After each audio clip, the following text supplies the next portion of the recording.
Magandang araw kaibigan! Tuloy po kayo sa Felicidad's Channel. Sa mga kwento ng buhay at pag-ibig na hinalukay sa natatagong baul ni Felicidad. Pero bago po tayo magpatuloy, huwag niyo pong kalilimutan na i-like ang video, i-subscribe ang channel, at i-click ang notification bell para lagi kayong updated sa mga parating pa na upload.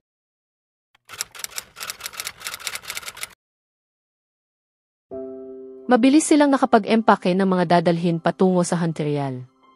Isang linggo ang usapan nilang mananatili roon. Hindi naman daw busy sa opisina, kaya nag-appoint na lang si McCoy ng pansamantalang tagapamahala sa Ortiga and Son habang wala ito. Kakaba-kaba siya habang nagbibiyahe. Maaga pa silang darating sa Hunterial, siguro ay mga 2:00 ng hapon. Makikita niya ang bayang iniwan nilang mag-anak simula nang lumubog ang kanilang kabuhayan. Habang papalapit ay patindi ng patindi ang nararamdaman niyang kaba.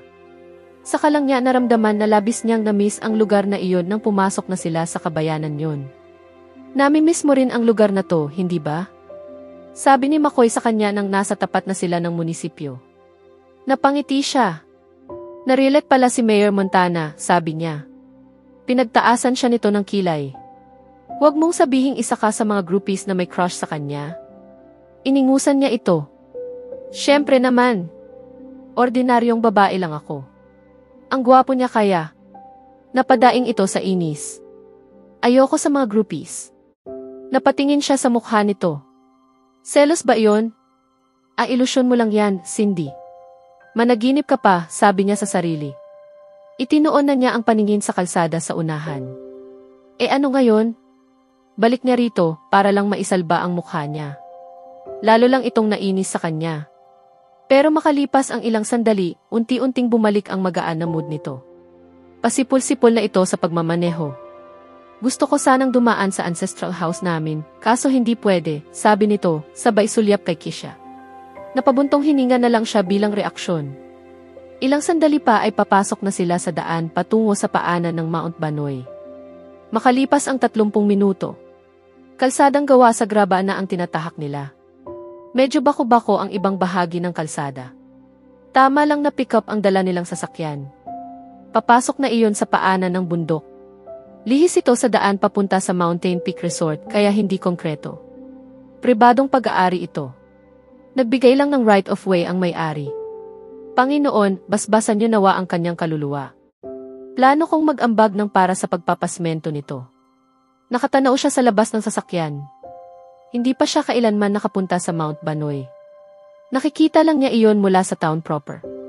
Mula sa kabiserang Montegamo ay kita rin ang bundok na iyon. At narito na tayo. Anunsyo ni McCoy pagkaraan ng ilang sandali.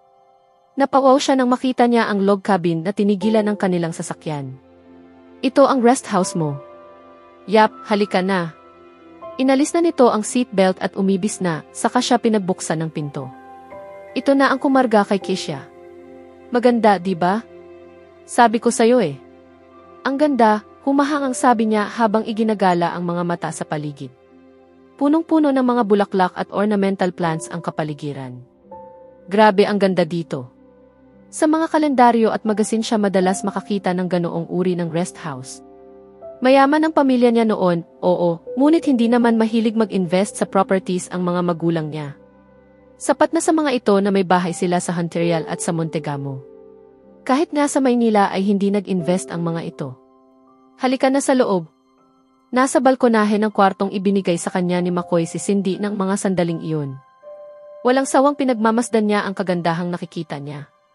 Napakatahimik ng lugar, ayon kay McCoy, may itinayo ng isang exclusive na village hindi kalayuan sa Kubo.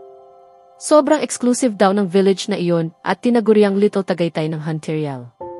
Mula sa kinaroroonan niya, tanaw niya ang mga bubungan ng mga summer mansion sa nasabing village. Ang Little Tagaytay ay may halos 12 mansion lamang. Ganoon ka-exclusive ang lugar. Iyon lang ang pinayagan ni Mayor Montana at ng ahensya ng kalikasan na bilang ng bahay na pwedeng itayo roon para huwag masira ang kalikasan. Napatingin siya sa direksyong pinanggalingan ng boses.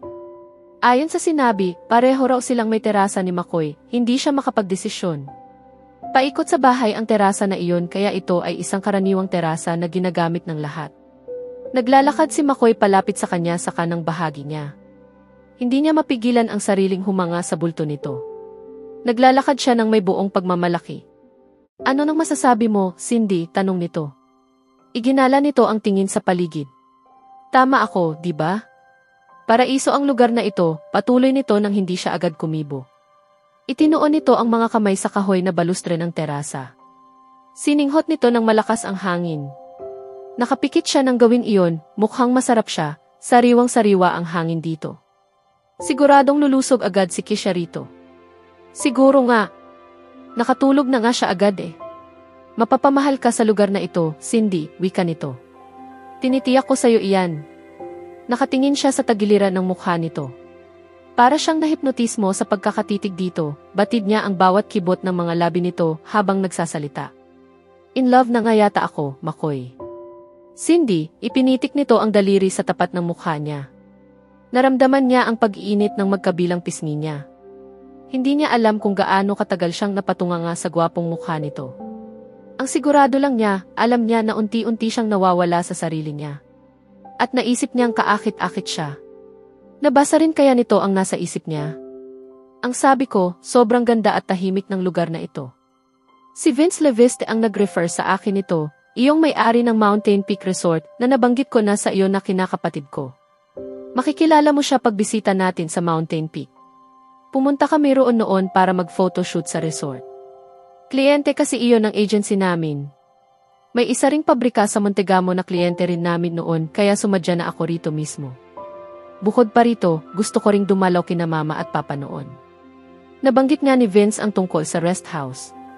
Umalis na raw ang may-ari papuntang Amerika, kaya kailangang madaliin ang pagbebenta.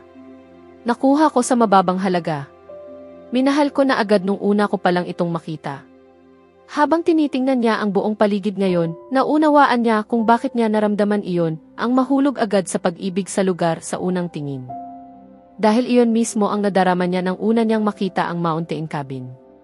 Iginala nito ang mga mata sa paligid. Marami akong ipinaayos dito. Itong terasa na ito, ipinadagdag ko na lang ito para may pahingahan. Nakikita mo ba ang hardin ng mga paru-paro? Idea ko iyon. Naisip ko na magtanim ng maraming halamang may bulaklak para makahikayat ng mga paru-paro. Ang ganda, sabi niya. Tumango siya. Oo, talaga.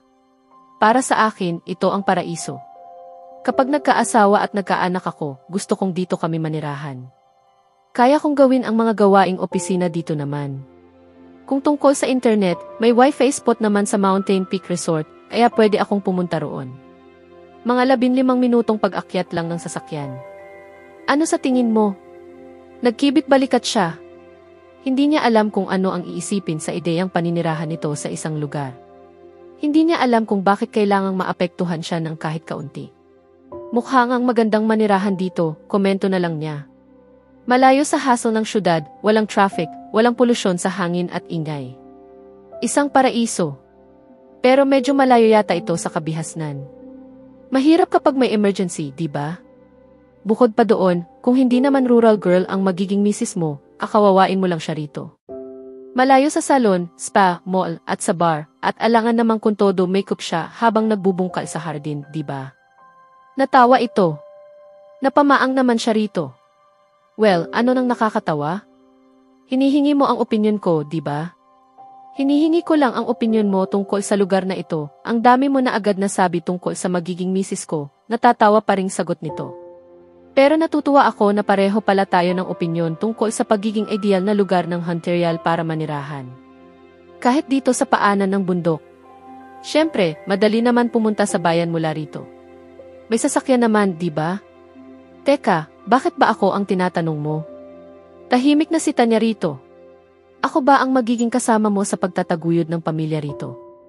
Ipinilig niya ang ulo sa isiping iyon. Teka muna, titingnan ko lang si Kisha at baka nagising na iyon. Hindi na niya hinintay na sumagot pa ito. Tinalikuran na niya ito at bumalik na sa kwarto. Naupo siya sa gilid ng kama. Hindi siya makapag-isip ng diretsyo kapag kaharap niya si McCoy.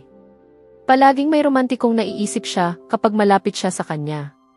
Nagkamali nga yata siya ng desisyong sumama pa rito sa Hunterial. Masyadong tahimik ang lugar na iyon.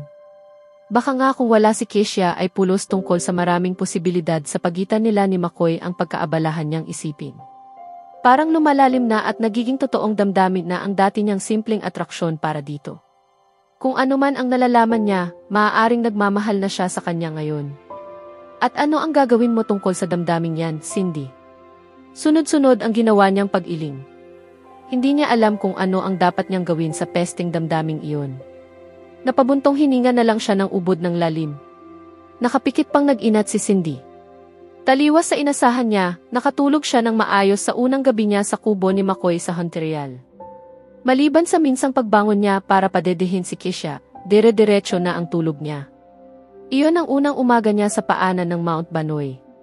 Ano kaya ang nakalaan para sa kanya sa araw na iyon? Nagmulat siya ng mga mata.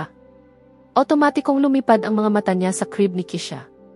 Nakalagay iyon sa kaliwang bahagi ng silid, malapit sa kama niya. Nasa tamang lugar ito para madali niyang malapitan si Keisha kung sakaling umiyak ito. Pero wala na ito sa crib nito. Napabalikwas tuloy siyang bigla ng bangon. Magandang umaga. McCoy. Gulat na sambit niya. Ano nang ginagawa mo rito? Nakatayo ito malapit sa sliding door patungo sa terasa. Karga nito si Keisha. Naka-jogging suit ito. Sumilip ako kanina. Nakita kong gising na si Keisha sa crib niya, kaya pumasok na ako. Sana ayos lang sayo. May magagawa pa ba ako? Sa isip-isip niya. Paano pala kung nakabuka ka siya ng matulog? Diyos ko! Bakit hindi mo na lang ako ginising? Medyo paangil na tanong niya. Bumaba na siya ng kama at lumapit dito. Gising na nga si Keisha. Ginising ka. Sabi mo, wala akong puso na gisingin ka dahil natutulog kang parang sanggol. Sagot nito, nakangiti sa kanya. Biglang nawala ang init ng ulo niya. Kung ganoon kagandang ngiti ang mabubungaran niya tuwing umagang gigising siya, nasisiguro niyang maganda ang simula ng araw niya. Saglit na napigil niya ang kanyang paghinga dahil sa ngiting iyon. Hindi ka ba namahay kagabi? Tanong nito. Umiling siya. Ang sarap nga ng tulog ko. Pati si Keisha hindi na merwisyo. Mabuti yan. Ibig sabihin, hiyang sa inyo ni Keisha ang Hunterial. Siguro nga, hiyang kay Keisha. Ako, talagang hiyang ako sa Hunterial. Lumaki ako sa bayan na ito, sabi niya. Maliligo na lang muna ako ng mabilis. Pwede bang ikaw na muna ang tumingin kay Keisha? Sige, sagot niya. Huwag kang magmadali. Ibababa ko na muna siya sa garden para painitan. Mamaya, pagkatapos ng tanghalian, darating ang asawa ni Mang Pedring para magsimula siyang tumulong sayo sa pag-aalaga kay Keisha. Ang tinutukoy dito ay ang lalaking katiwala sa rest house. Sige, maliligo na muna ako, paalam niya. Sige, aalis na rin kami ni Keisha, sabi naman niya. Magkita tayo sa Hardin. Doon na rin ako magpapahanda ng almusal. Okay, sige. Mabilis siyang naligo. Inayos niya agad ang sarili pagkatapos at saka bumaba na. Patungo pa lang siya sa hardin ay naririnig na niya ang tawa ni McCoy. Nang makalapit siya sa magtiyo, nakita niyang bahagyang nakayuko si McCoy sa stroller ni Keisha. Nag-enjoy ka ba? Tanong niya nang maupo siya sa bakanting upuan malapit dito. Dumiretso itong umupo. Kinausap ko lang si Keisha tungkol sa ganda ng umaga dito sa Hunterial. Napangiti siya. Sinagot ka ba naman niya? Tumango ito. Oo, sa tingin ko oo, gumawa siya ng tunog na gugo o kung ano paman, pero hindi ko alam ang ibig sabihin yan. Tumawa ito. Pagkatapos ay natigilan ito. Pinagmasdan siya nito mula ulo hanggang paa. Uminit ang kanyang magkabilang pisngi sa tindi ng mga matang mapanuring nakatitig sa kanya. Natuwa siya pero nahihiya rin ang ganon siyang titigan nito. Marahil ay napansin at nagustuhan niya ang amoy at itsura niya, natutuwa siya roon. Dapat lang naman dahil nahirapan siyang piliin kung ano ang isusuot niya. Isang puting bestida ang isinuot niya. Siguro ngayon alam ko na ang ibig sabihin ng gugo sa wika ni Keisha. Talaga? Pilyo ang ngiti nito ng mga sandaling iyon. Sabi niya, mas maganda raw ang umaga kasi nandito ka. Tapos natawa ka pa noon? Pilit niyang sinamahan iyon ng pagpapatawa. Kung seseryosuhin niya ang sinasabi ni McCoy, Pati na ang paraan ng pagtitig nito sa kanya, siguradong mailang siya. Ngumiti ito ng matamis. Walang dudang sang-ayon ako sa kanya. Magtiyuhin niya kami, pareho kami nang iniisip. Talagang mas maganda nga ang umaga rito sa Montreal dahil nandito ka kasama ko, sagot nito. Tama ba namang pakiligin siya nito ng husto? Kumain na lang tayo. Kunwari ay umingos siya. Gutom lang yan. Itinoon niya ang pansin sa mga pagkaing nakahanda sa mesa. Okay, sige, masaganang almusal ang ipinahanda ko kay Mang Pedring. Sanay kasi akong mag-almusal ng sinangag. Okay lang ba sa iyo? O gusto mong magpahain pa ako ng iba? Okay na ito. Hindi naman ako mapili sa pagkain. Nagsalin siya ng sinangag sa plato niya. Kumuha rin siya ng tapa at humati ng daing na bangus. Magana siyang kumain dahil sa magandang paligid. Si Mang Pedring ang nagluto ng lahat ng ito. Oo, sagot ni McCoy. Hindi ka ba nagda-diet? Napatingin siya rito. Bigla siyang uminom ng tubig kahit hindi pa niya nalulunok ang isinubo niyang pagkain. Bakit? Kailangan ko na bang mag-diet? Umiling ito. Ang ganda mo talaga. Natutuwa lang ako. Ang mga babaeng kilala ko, halos hindi galawin ang pagkaing nakahain. Lagi nilang sinusubaybayan ang dami ng calories na kanilang kinakain. At mas gusto mo ang mga babaeng lagi na lang binabantayan ang bawat isusubo sa bibig. Pakiramdam niya ay nawalan siyang bigla ng ganang kumain. Para tuloy goma na lang ang tapang isinubo niya. Palagi mo akong ikinukumpara sa mga babae mo. Noong isang gabi, pinuna mo ang suot kong pajama set. Kayo naman ang pagkain ko. Ano pa kaya ang susunod? Ang gupit ko? O kaya ang nail polish ko? Naiinis siya rito. Para kasing ipinamumukha nito sa kanya na marami ng babaeng dumaan sa buhay nito. Ganoon ba ang ginagawa ko? Mukha namang totoo ang pagka-inosente nito. Oo, ano? Bumagsak ang mga balikat nito. Patawad. Hindi ko ibig sabihin ang mga iyon. Mukha namang sinsero ito sa paghingi ng tawad kaya tumango na lang siya. Hindi rin naman kasi niya maintindihan ang sarili. Hindi naman niya kailangang mag-react ng ganoon. Tahimik na ipinagpatuloy na nila ang pagkain. Mas mabuti nang hindi siya magsalita dahil baka mahalata pa nito na nagsiselos siya sa mga babaeng pinagkukumparahan nito sa kanya. Pagkatapos nating mag-almusal, ipapasyal kita sa Mountain Peak. Pwede nating isama si Keisha, pero pwede ring iwan natin kay Manang Juling habang namamasyal tayo para naman makabuelo tayo ng kaunti. Napataas ang isang kilay niya. Buelo.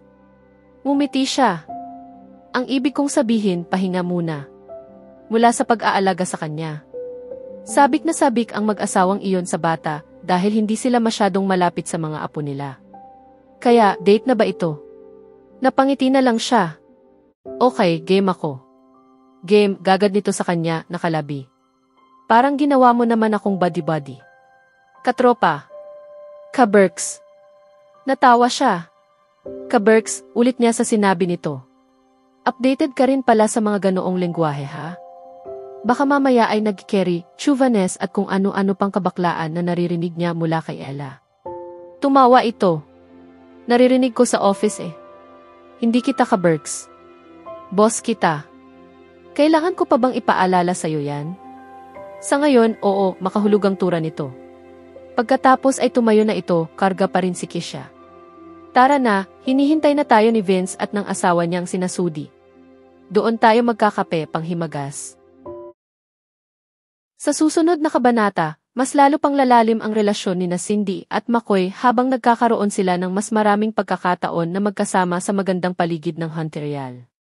Ipapakita rin dito ang mga bagong hamon at saya sa kanilang buhay, lalo na sa pag-aalaga kay Keisha at ang kanilang mga plano para sa hinaharap. Kaya abangan natin,